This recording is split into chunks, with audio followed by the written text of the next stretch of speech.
Maybe Cameron should be mayor. Yeah, honestly, I'm just glad that Cameron Well, I can't run. mean, It's too late. It's too late. why not go down to the Zoomers? Okay, if we're going to do a young I mean, dude, millennial, he's why not a Zoomer 33. mayor? Hey, everybody, I'm Tim Miller. I'm Cameron Kasky, and this is FYPod. Today is our most exciting episode yet. He is a socialist. He was a rapper. As of recently, he is married, which, I'm glad you two fucking millennials can be happy. I am so honored to have the future mayor of New York City, the Athens of America, the Lima of America, the Istanbul of America, Mr. Zohran Mamdani. How you doing, man? How's it going? Thank you so much for having me. He was prepping that intro all night. Zoran, for people who, unlike Cameron, who seems very familiar with your bio, I think probably some of our listeners went from knowing literally nothing about you to seeing their most lefty friend start posting about you on Instagram constantly in the past 2 weeks. And so for that person for whom you've just appeared out of the ether, maybe tell us a little bit about you. Absolutely. Well, first of all, thank you to that lefty friend for posting. I usually tell people to get off the internet, but it's been helpful. So my name is Zoran Mamdani. I was born in Kampala, Uganda, in East Africa. Came to New York City when I was 7 years old. Grew up in Morningside Heights, and I'm a state assembly member. I represent parts of Western Queens, Astoria, and Long Island City. I'm in my third term, and my focus while I've been in the assembly has been on the fact that we are living in the most expensive city in the United States. How do we actually make it affordable for the working and middle class New Yorkers who built it? And initially, that meant a real focus around the betrayal that this city did to working class taxi drivers who were trapped in hundreds of thousands of dollars in medallion debt. And that was really the focus of my first year, where I worked with the New York Taxi Workers Alliance, thousands of working class drivers, to secure about $450 million in debt relief after partnering with Senator Schumer on that. And then the next focus has also been about public transit and the fact that it's one of the most beautiful things about our city. And also it is one of the most glaring examples of public inefficiency that we have here. And if you care deeply about public goods and public service as I do, then you have to also care about public excellence and increasing subway frequency, increasing the reliability of our buses, also making them more affordable. That's really been so much of how I've approached the work in state government. Safer. I mean, I love being on the subway, but it's one, it's cool, right? You see people singing. That's fun. You get to see people of all walks of life. Then you get to see naked people, right? Then you get to see people that look a little scary. Yeah, and I think when you ask New Yorkers where they feel least safe, you will often hear the subway system. And a big part of our campaign's proposal around public safety is to create teams of dedicated mental health outreach workers that would be placed in the top 100 stations of levels of mental health crises or homelessness to actually both provide those services and move people out of the system. And I think that's critically important because right now we kind of treat a lot of these aspects of New York City life as if they're innate, they're natural, as opposed to the fact that they're political choices and we can make different choices and have different results. That's because one of the things you said in one of the debates was the NYPD is getting called to do stuff that they're not trained to do. They're getting called to be social workers for different things. So we need experts who actually know how to handle these situations without escalating or potentially turning them dangerous, going in and managing that. And what does that look like? What does the assembly of that task force require? Yeah, I think there's a few things. One thing is you scale up what has been, what could have been successful in our city. Was it actually being pursued in a sincere manner? And what I mean by that is there's a program called Be Heard in New York City that would redirect 911 calls that were regarding mental health crises to ensure that you actually had specialists who were trained for that to respond to that. But Eric Adams' mayoralty was just fundamentally uninterested in actually making this workable. And the reason that I believe it is workable is you can see examples elsewhere in the country, examples like in Oregon, where they took mental health calls out of the police department, gave them to a different. The vibe's a little different in Oregon. People are doing weed gummies, kind of hanging out, chilling. It may be a little bit of an easier challenge for the Salem. Mental health force. I think the larger point though is that right now the NYPD is answering 200,000 mental health calls a year. And you can't separate that from the fact that only 35% of crimes from the first quarter of this year have actually been solved. Because if you're asking those same police officers to both pick up that call, go on that trip, and respond to that shooting, there is just one of those things that is not going to be able to be done. And it's interesting that a lot of times when you talk about a vision for public safety and you talk about allowing police to do their jobs, it's framed sometimes as if you are, you are anti-police. And yet, if you listen to police officers themselves, you'll see 200 officers are leaving the department every month. A leading cause of that departure, and the fact that nearly a quarter are considering it, is forced overtime. And a lot of that forced overtime comes from officers working doubles and triples and being placed in the subway station, being placed doing this response to nearly every failure of the social safety net. And the way that you can make that life a little bit more standard and have a little bit more quality in when they know they can actually go home is by ensuring they can focus on the 7 major categories of crime and not by saying you pick up the phone anytime anyone calls. Well, when I look back at 2021 and in my kind of reductive take, I'm like, okay, Eric Adams won because he ran on being a cop and people were so hype about the cops. And that's how Eric Adams became the mayor of the Islamabad of America. How many more cities you got? I love it. I try to remember as many as possible. I watched several compilations of him doing it. It's really entertaining. Adams has a lot in common with Trump, and it being kind of crazy to watch is certainly one of them.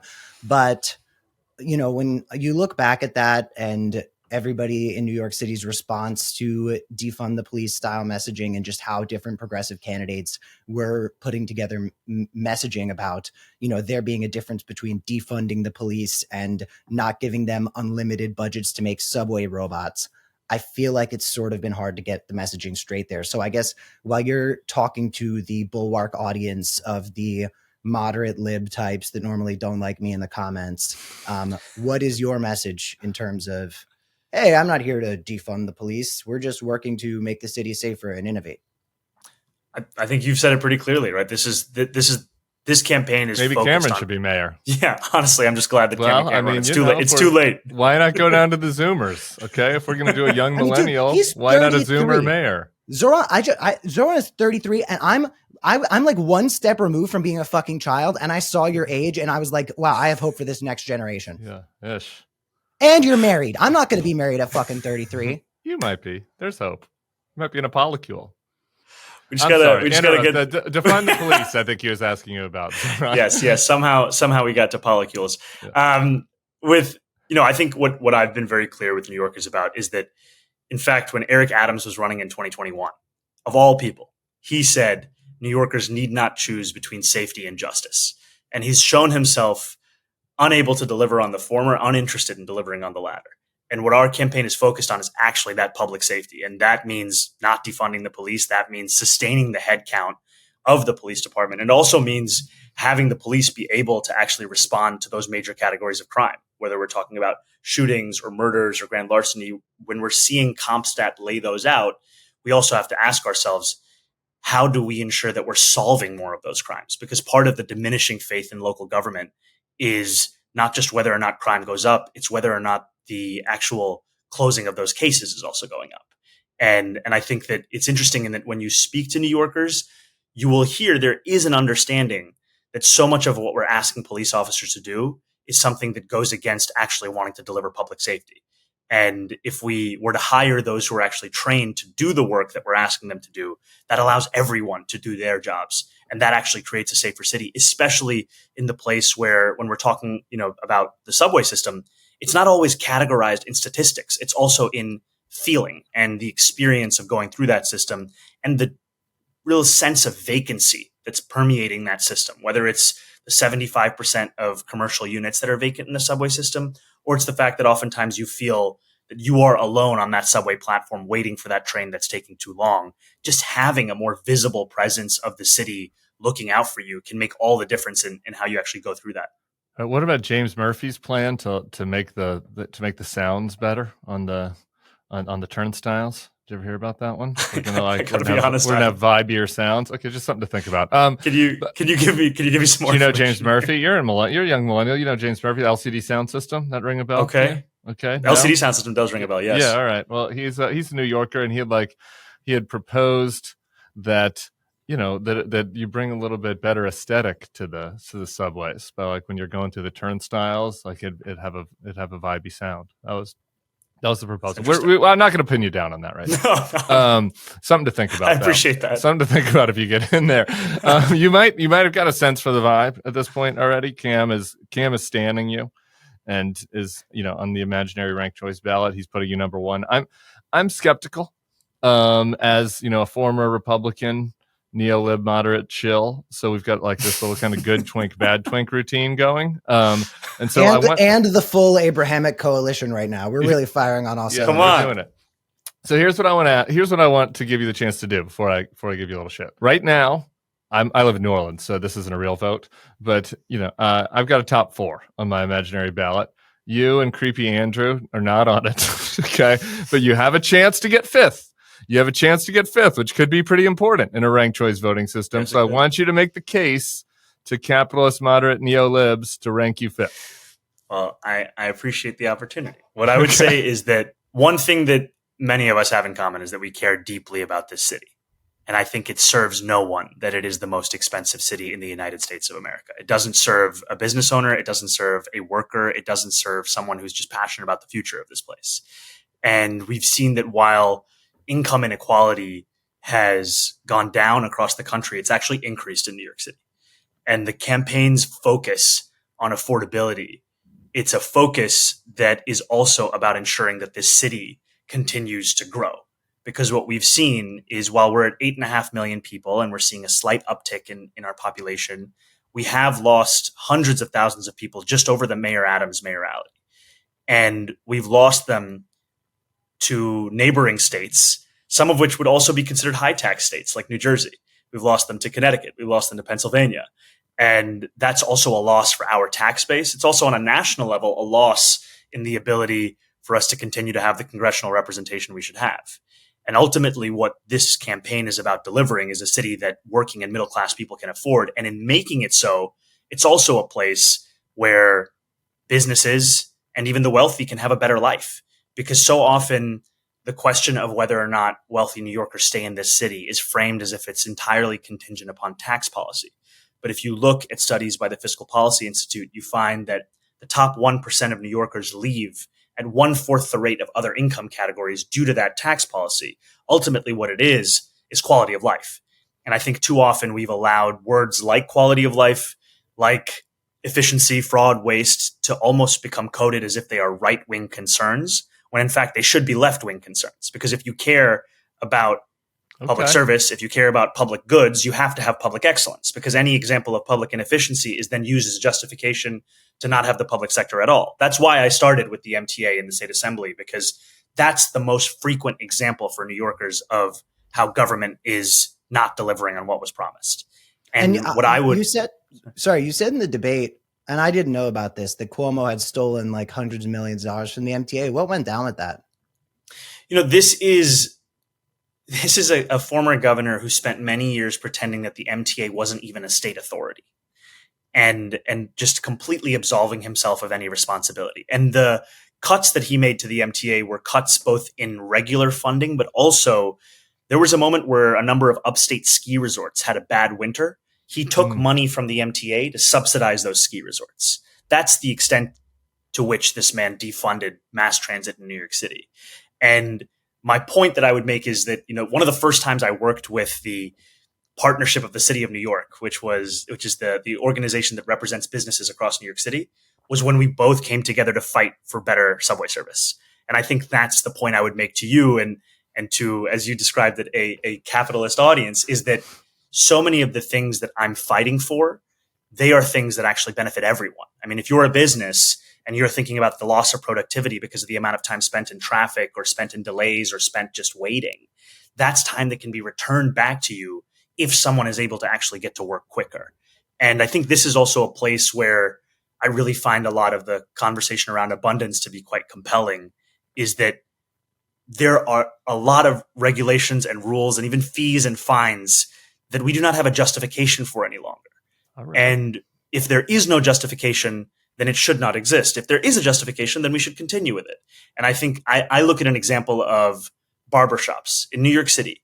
You have to fill out 23 forms, go to 7 different agencies and attend 12 activities in order to be able to become a barber. This to is have absurd. your own So barbershop. can we just start at a zero? Can you just get rid of all of them? But I think zero? I think going to zero, you might need one piece of certification. But why? I would why? You're just cutting hair. Are you a how many New barber Yorkers are just libertarian, cutting Tim? hair? Yeah, how Let me many tell New you, Yorkers are just cutting hair in each other's homes? Like your mom's cutting your hair. Does she need a certificate? This is crazy. What are they going to do? They're going to accidentally nick you? Like, what's the worry? Look, let me tell you, there's a lot of New Yorkers who worry about having a bad haircut, and they need to make sure that they have a licensed barber. One form is what you're saying, down from 22? My point is that you look at Pennsylvania, they took an 8-week process of permitting and made it into 2 or 3 days. That to me is also the example of what I would deliver as the mayor of this city, is one that's actually efficient. And I find it very ironic because, as you said, Andrew Cuomo's not on your ballot either. But for many New Yorkers for whom he is on their ballot, a lot of it is about the sense of competency, of managerial experience. We're talking about a guy who's so bad at management that he chased out the most celebrated head of the New York City Transit Authority, Andy Byford, who would now rather work for Donald Trump than work for Andrew Cuomo. That's what we're also looking at, someone who spent the most money in the history of the world on a single mile of subway. That's also the part of politics we have to turn. Zoran getting Josh Shapiro pilled there on the cutting regulations. I think that's something to note. I want to you mentioned something at the beginning of that answer, which I just want to drill down on a little bit, which is like people just the income inequality and people leaving and people being able to afford living in New York. I saw a fun fact that kind of blew my mind the other day. You know that there are fewer people living in Manhattan now than there were in 1910 to 1950. It's like the idea that like it's overcrowded or whatever is like it's crazy, right? Like there were more people living in Manhattan in 1910 than there are today. And so like how do you do that though? Like how do you break through the red tape or whatever it is? You tell me what it is that is preventing more housing from going in the areas of the city that should be more dense. I think part of it is that you are willing to have these political fights. It is not going to be easy to change the political norms of this city, right? We have a norm right now in New York City where the approach we have to land use is one that is piecemeal. Each city council member has something called member deference, where they decide whether or not a land use project moves forward.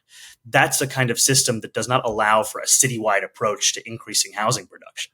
Yeah. And I think that one of the key things I've said is that we have to increase supply. And part of how we do so is by expediting the processes by which supply can get approved for production.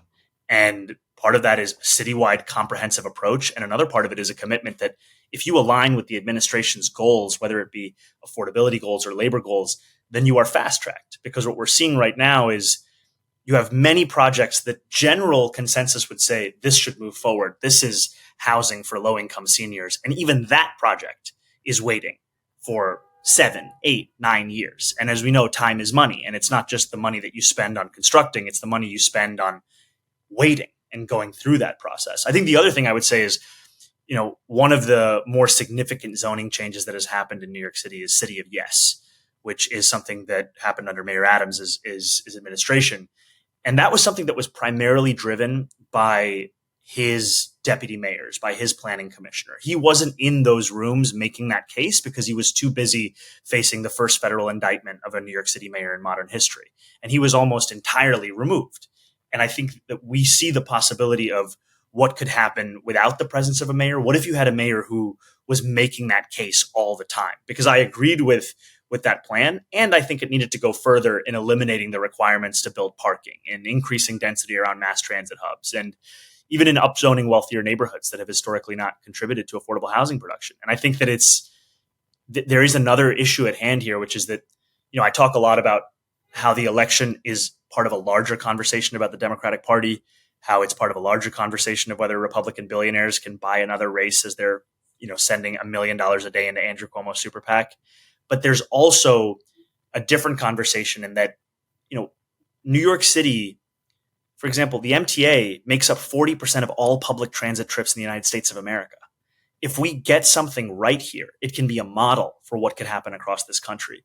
But instead of that efficiency, what we have is a continued insistence that this is all it could ever be, and a reverse New York exceptionalism that points to things working elsewhere in the world and the country and saying, I just couldn't be here because this is New York. And we have to change that. We have to return back to that ambition that you were talking about from the early 1900s, and a sense of humility that if someone else has gotten it right, we should learn from them. Well, while we've got Andrew Cuomo's MAGA donor millionaire PACs on the mind, I wanted to bring up something that I saw.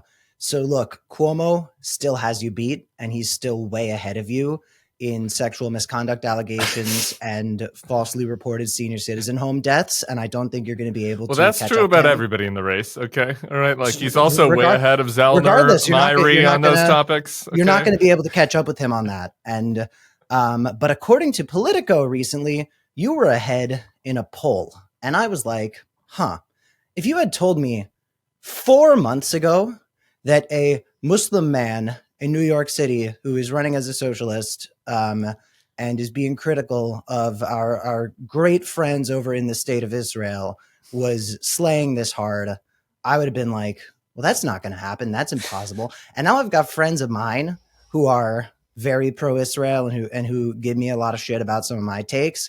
And they're posting your graphic that's like, oh, it's Zoran Day, go vote for Zoran. I'm like, I feel like a lot of the fear mongering that's been done and directed at you by Cuomo's PAC and similar groups isn't really resonating with people. We're going to throw the image up right now. Cuomo's PAC, that was MAGA billionaire types, put out an image of Zoran where they photoshopped him, I guess, to look more like the scary stereotype Muslim they want you to be afraid of. And look, candidly, Zoran, I think you look handsome in both of these. So, you know, just okay for me. It's a win-win as far as I'm concerned. I think you look great, but it was definitely very alarming. And I think the most interesting thing for me was that it didn't seem to work. And New York City is one of those places where I really thought it would. So that brings me to a topic that has really been compelling to me in this conversation, which is I'm actually going to start with Tim here. Tim, I'm going to name 4 things.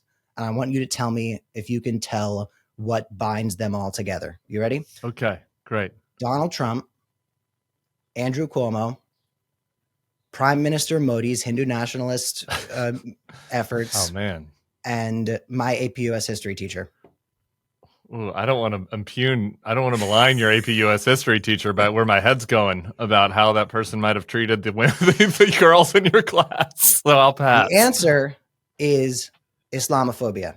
And that has been something that I've seen all over the place in this campaign. And, you know, when I get anti-Semitism directed at me, I kind of like laugh it off because I think it's so stupid. But, you know, I also walk through the TSA line like, hey, everybody, how you doing? So I feel like I have a little bit of privilege here. Whereas for you, does that shit weigh down on you ever? Like, do you ever get this Islamophobic shit and actually take it to heart, or are you just chilling? It's my general impulse has been to not talk about it, but it's gotten to the point where I have to. You know, I woke up the other day to a message that said a good Muslim is a dead Muslim. These are the kinds of threats I get. Their voicemails, their emails, their DMs, to the extent that I have to have security, because we had a press conference where a MAGA supporter was yelling and then eventually ended up biting one of our volunteers. And one of the things he was yelling was that, you know, that I don't belong here. And then his accomplice was yelling that I should be disgusted, I should be ashamed of being a brown Muslim. And I think it's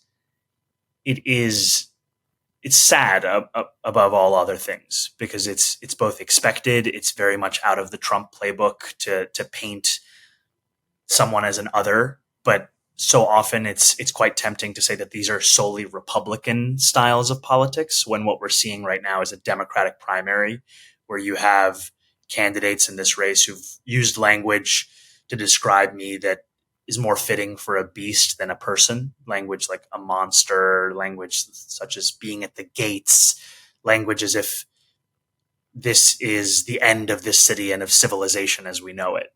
And to have that coupled with these Republican billionaire funded mailers that artificially lengthen my beard and darken it. It very much feels like 2002 all over again. And what's sad is also this sense in what we see with Andrew Cuomo is that so much of what Democratic critique has been of Donald Trump has been that these actions, this rhetoric, it's antithetical to what we want our politics to be. And yet there's too much of an echo of that same kind of rhetoric in our own politics.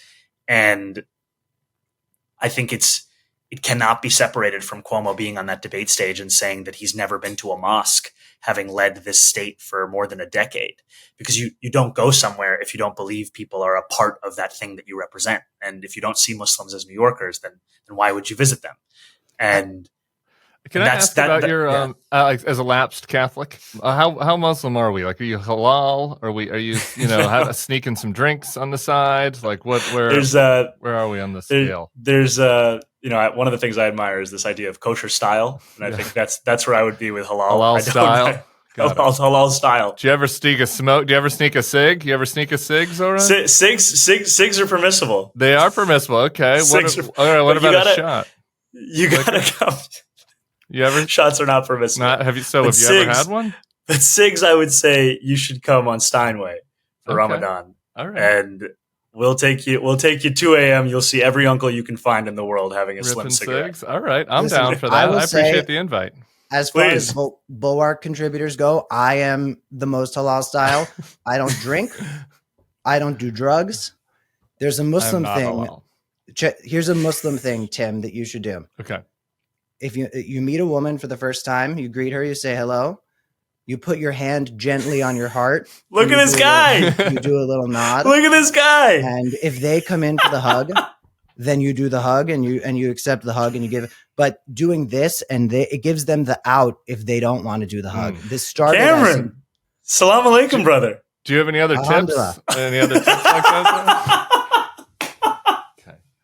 Get on your shit, Tim. This has gotten too fucking friendly. Okay, we're getting to the hard part now. Sorry. Zoran. Wait, can I do one more thing? One more nice thing. Okay, one more good twink, and then we get to bad twink. This is just a fucking question. GTBT. GTBT. It's coming. BT's about to come. Watch out. Go, Cameron. Okay, so this is to you, Zoran, but also just directly to the audience. In terms of dating, it has been a disaster for me lately. My heart has been broken. I have broken hearts. My heart has been broken by 2 different women who both follow Zoran on Instagram. So, whatever that means. But reconsider. I'm trying to get back on the scene. Listen to him. I'm trying to get back on the scene. Maybe that's the problem. Maybe you should be dating Whitney Tilson gals, Cameron. That might be something to consider. I'm trying to get back in the dating scene, spread my wings and fly a little bit. And I'm seeing all these pieces about how third spaces are going away. Places where people can all come together and socialize and, halal cam can hang out without drinking and we can get to know one another and be part of a community the way that we all want to be when we're in a city where you can meet all these people. Like in Gen Z, people aren't fucking meeting each other anymore. Yeah. Like people my age just don't even know how to interact with other human beings. And I'm wondering, I know that COVID has played such a huge part in those spaces, being harder to access, but what's your take moving into being mayor of how we're going to revitalize those scenes, make it the city that never sleeps again? I think part of it is actually enjoying this job. People often talk about being the mayor as if it is something that is purely a burden and a responsibility. And it is incredibly important. There's so much that you have to do to live up to the position. And it's also an opportunity to celebrate the city and to shine a light on what we love about this city. And I think to what you're saying with this demise of third spaces, what I would tell you, first of all, I would say to the 2 women that broke your heart to reconsider in this moment. The second thing I'd tell you is that, I met my wife on Hinge, so there is still hope in those dating apps. And the third would be that it's been an interesting part of the story about Muslims in New York City is also this moment of Yemeni coffee shops across New York City. There are now maybe 5 or 6 different Yemeni coffee shop chains. And what makes them distinct is unlike the coffee shops that we've kind of become familiar with, these are coffee shops that will stay open until about midnight. 1 a.m., 2 a.m. sometimes. And so they become this kind of third space where you can go and just sit and chat and hang out with friends. And I would tell you that's somewhere you should check out. You should go to this place called Kawa House, Mocha & Co., Mo Cafe. These are a lot of the places where people are finding some time to just relax. And I think the other point is that it's city government's responsibility to ensure that we have more of those public spaces that can function in the same way. I mean, parks, especially during COVID, were a place where so many New Yorkers were able to actually reconnect with their city and their friends. And those parks are being underfunded. And part of the result of that is that they are not at the level of excellence that we've come to expect, but also that cutting of funding has meant that we have brush fires in New York City that we historically wouldn't have because we're cutting funding for the Parks Department employees whose job it is to clear that which could end up going on fire. And I think all of these things come back together in that we want a city where people see themselves in that city, they can afford that city, and they can also actually have relationships and grow friendships across the 5 boroughs with people that they're currently just living alongside but can never actually interact with. All right, this tree hugger shit is a nice way to cut to transition me into my areas of concern. BT here is on the scene. Zoran, here it comes. I have three buckets of concern. We'll move through them quickly. Okay? Let's go. Are you ready? Number one is, as I mentioned earlier, capitalism. You tweeted, "Taxation isn't theft, capitalism is." You also want to seize the means of produce production in New York City. I would like to hear your thoughts on both those topics. Yes, well, I would say judging me by my tweets sends me down a long road. I have some bad tweets too, but it's just it's right there. You want to be mayor? Yeah, you're saying capitalism is theft. That seems bad to me. What I've said over the course of this campaign is what I would focus on, and what my critiques of capitalism have been and continue to be is that this inequality is a feature of it. And if we do not have a focus on how we actually extend that understanding of dignity that every New Yorker deserves and make it a reality, if you talk to New Yorkers, you'll say, yeah, everyone deserves public education, being able to go to a library, sanitation. But then there are certain things that we agree are just as critical, and yet we allow people to be priced in or out of those things, whether we're talking about housing or we're talking about produce. And I think that comes to your second point, is our proposal to create a pilot program for a network of municipal-owned grocery stores. Now, this is a program, to be clear, that would be 1 store in each borough, 5 stores across New York City. It would cost $60 million. 5 communist stores. This might be an interesting test case to see how poorly it does compared to. But look, I think no matter how you think about the idea, I do think that there should be more room for reasonable policy experimentation in our cities and in our country, where we actually test out our ideas. And if they work, they work. And if they don't work, c'est la vie. Then the idea was wrong. But the reason I think it would work is that this is less than half the cost of what the city's already spending on subsidizing corporate supermarkets through a program called City Fresh. The city's set to spend about $140 million through those subsidies. Yeah. And it doesn't come with a guarantee of cheaper groceries, doesn't come with a requirement to accept SNAP or WIC or to engage in collective bargaining. And over the more than 10 years that it's been in operation, we see just a few more than a dozen stores that have actually received this. And ultimately, the reason I think this could work is it's worked in Kansas. There's been a feasibility study done in Chicago about the urgency of it and that it can actually be implemented. And that we are here in a city where if you're making $40K a year or $200K a year, you'll still hear that sticker shock of going to the grocery store, of not knowing if you can actually afford the same thing that you used to be able to. I'm with you on the test. I'll just say I lived in Oakland in a low income neighborhood in Oakland for a while, a couple of years ago, and they put one of the community stores in those that the city was subsidizing. One of the kind of probably seems like similar to the City Fresh program that you're talking about, and it was like, it was a half mile from the Walmart, which had much cheaper food in the end, and like the place shut down, right? Like it just didn't. So sometimes. It's a question of whether or not you can actually make it cheaper, right? Because in a lot of times, some of the bigger chains will have scale, and it might not work, right? And I think when you're talking about Walmart, there's also larger national questions about laws that haven't been followed about ensuring that there's equal pricing across groceries and these kind of larger warehouse providers. But I think the second part of this argument that sometimes gets lost is that even in a city like New York, there are food deserts. that are disproportionately impacting Black and brown New Yorkers, where, I represent the largest public housing development in North America, Queensbridge Houses in Western Queens.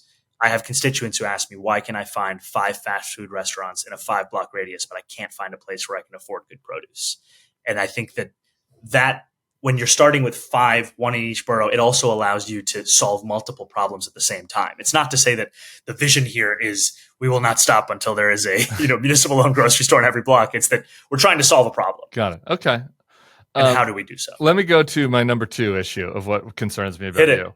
Other mayors of your ilk, whatever we want to call them, DSA, squattish, progressive, aren't exactly crushing it. Brandon Johnson is in Chicago. I've seen a poll this year with him at 6% approval and another one with him at 14% approval. So there's a lot of Democrats in Chicago that are pretty unhappy with him. That's not just the Republicans. What do you think about what Brandon Johnson's doing in Chicago? Do you have a model of a progressive mayor you think is doing a good job? I think Mayor Wu has been doing a very good job in Boston. And she's someone who has been an inspiration of mine, even just in my focus on fare free bus transit. That was built out of, in part, the results we saw when she made a number of bus routes free in Boston. One of them was Route 28. By making it free, they decreased the dwell time at each bus stop by 23%. So it was showcasing again that you do this, it's not just economic relief, it's also the speed of this bus, the public safety of this bus. And, to Cameron's point earlier, I am 2 years younger than Mayor Wu was when she ran for that same position. And I think when we're thinking about a new generation of leadership, having a model that works is important. The other point that I would make is that oftentimes critiques of someone on the left's administration is seen as if it is one that has to be, that is reflective of an inability of that ideological bend to govern. And yet when we have someone so proudly considered a centrist like Eric Adams, his failures are considered to be personal ones as opposed to political failures of his ideology. Right. Eric somehow is still more popular than Brandon Johnson, which is concerning, I would think, if you're Brandon. Eric is a very talented communicator. He's the mayor of the Tel Aviv of America. Okay, sorry. We'll watch it. Tel Aviv sensitive. We're going to get to Israel next. It's the last final topic. But just really quick on Brandon Johnson. I just want to give one specific example of something that worries me about progressive type mayors. Right? Please. So we were talking about housing earlier, right? And so in March, Brandon Johnson tweeted that Chicago invested $11 billion to build 10,000 more units of affordable housing. That's $1 million a unit. Like, that's just way more expensive than market rate housing. And one of the reasons was, if you look at how they did the projects, they had these goals, and if you to get a project, right? Okay, you've seen this, right? So it's like you got 10 points if it's green. That's good. I like green. You got 11 points if it was BIPOC. You got another 11 points if there were women on the development team. I like BIPOCs and women building things, but you only got 3 points if you contained cost. And so it just feels like there's this priority miss sometimes with progressive folks who are want to keep everybody in the coalition happy over, getting, doing affordable housing or whatever for working class folks in the city. What do you say to that critique? I think that it is not a model that is working to its intent. The intent is to build as much affordable housing. And if that is the amount of money it costs to build, then you will simply not be able to build to the extent that's required. And it's interesting in that, that cost per unit that you're highlighting is one of a critique of a public sector position. And then also here in New York City, we've had a very different style of incentivizing the production of affordable housing through tax incentives for developers that has seen similar costs of more than $1 million oftentimes for the creation of an affordable unit. And I think that this is also where earlier in the conversation we were having, on the left, we have to care about excellence in public service, because if our whole vision for affordable housing is unable to actually match the scale of this crisis, then it's not worth its salt. And to me, I think we also have to ask ourselves larger questions of how do we drive down the cost of so much of what we build? Because it's very tempting to look at the Second Avenue subway being the most expensive subway mile in the history of the world and say, oh, this is because of labor costs, when in reality, Paris has just as strong, if not stronger, labor unions, and their cost per mile is significantly lower. And I think a lot of this comes there weren't 100 from consultants getting paid. Yeah, and I think that's the thing. In the first phase of the Second Avenue subway, we spent more on consulting than construction. And I think this comes back to there's an addiction we have to contracting, to consulting. But I think also what we need to do more of is say that this is the amount of money we're spending, and we have to work backwards from this. How do we ensure that we are actually able to innovate in the public sector? Because there are examples of that. The mini fridge in the United States exists because NYCHA, New York City Housing Authority, put out an RFP for a specific size fridge that could fit in a public housing unit. That is also a story of innovation, but that story is lost when the larger story is one of betraying the hundreds of thousands of New Yorkers who live in that housing in substandard conditions. Right, last one, then we'll let Good Twink close it out. All right, so we get to the Israel. We mentioned the Islamophobia. Obviously, we also have to be worried about the uptick in anti-Semitism. And there's one thing in particular that frustrates me when talking with folks on the left, and that is like downplaying this conversation about how there obviously is anti-Semitism on the right, but there's anti-Semitism coming from the left and coming from these protests. And one example I think of is this phrase, globalize the intifada, which is a very popular phrase at protests on the left. And maybe some people say that phrase with good intent, but there's certainly some people who are saying that phrase with violent intent. So I wonder what you think about that, about the phrase globalize the intifada and what we've seen as some anti-Semitism coming from the left-wing protesters. I think the first thing, as you were saying, is anti-Semitism is a real issue in our city. And it's one that can be captured in statistics, the ones that you're citing. It's also one that you will feel in conversations you have with Jewish New Yorkers across the city. And I remember one conversation I had with a friend of mine after the horrific war crime of October 7th. He was telling me that he went for Shabbat services at his temple, and he was facing forward when he heard the door open, and he turned back with a chill going up his spine because he didn't know who was coming in. And that's more than a year ago. And then just a few weeks ago, I had a conversation with a Jewish man in Williamsburg who told me that the same door he would keep unlocked for decades is one that he now locks out of a fear of what could happen in his own neighborhood. And I think that this is something that has to be the focus of the next mayoral administration, is not just talking about it, but tackling it. And these are the conversations that have informed our commitment around increasing funding for anti-hate crime programming by 800% in our Department of Community Safety. And to the question of language that's being used, I am someone who I would say am less comfortable with the idea of banning the use of certain words, and that I think it is more evocative of a Trump-style approach to how to lead a country.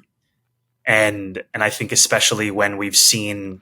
Sure, but does that just make you uncomfortable? Like the phrase globalized intifada, from the river to the sea, does that make you uncomfortable? Or do you think... Okay, those are different. Those are super different. They're not really. Like different genres. I'm sorry, I'm asking Zoran. Then they're not really different to me. And to some people, they're not different. I know people for whom those things mean very different things. And to me, ultimately, what I hear in so many is a desperate desire for equality and equal rights in standing up for Palestinian human rights. And I think what's difficult also is that the very word has been used by the Holocaust Museum when translating the Warsaw Ghetto Uprising into Arabic, because it's a word that means struggle. Sure. And as a Muslim man who grew up post 9/11, I'm all too familiar in the way in which Arabic words can be twisted, can be distorted, can be used to justify any kind of meaning. Yeah. And I think that's where it leaves me with a sense that what we need to do is focus on keeping Jewish New Yorkers safe. And the question of the permissibility of language is something that I haven't ventured into. All right, Cameron, close us out. Good twink. Give them something nice. While we're on Israel, I want to do two quick hot takes. This is a new segment called Hot Takes with Cam and Zoran. Zoran's going to rate my hot takes. Number one, I find myself talking about the women and children in Palestine who are being indiscriminately killed and I try to reason with people and talk to them about what's going on and tell them how tragic it is. And I'm always talking about these innocent women and children. And I feel like it's kind of fucked up that I say women and children as if it's okay that the men are dying. And I feel like when I say it like that, I'm sort of playing into the hand of the people who want me to be hateful and fearful and who want me to think that every guy who's getting fucking killed by these bombs is a terrorist. So I don't really know how to move forward with it, because saying women and children is a way to get some sympathy from people who otherwise are not sympathetic towards the issue. But also, I don't want to be part of this like general vibe that, oh, okay, but when the men die, that's just how it is. That's my take. I think about this often, and I think about the way in which certain words convey innocence and certain words convey almost a complicity. And there was even a time during the height of drone strikes where our government would define military combatants as being military-aged men. We're talking about any man between the ages of 18 and I think around 50 or so. And you are just assumed to be guilty by virtue of being in that age range and being a man. And I think that what you're saying also speaks to the fact that humanity has to be something we give to all people. And that also means going beyond just the easy aspect of who we should grieve and who we believe in some sense is actually beyond worthy of that same grief. Cameron, we're over, and I'm pulling rank. We need to get him on the Never Trumper thing. We forgot. We're over time. We have to get him on Trump. This is the home with the Never Trumpers. If I'm going to be bad cop, I need to also let you cook. So can we close on that? I mean, Donald Trump is fucking militarizing our cities.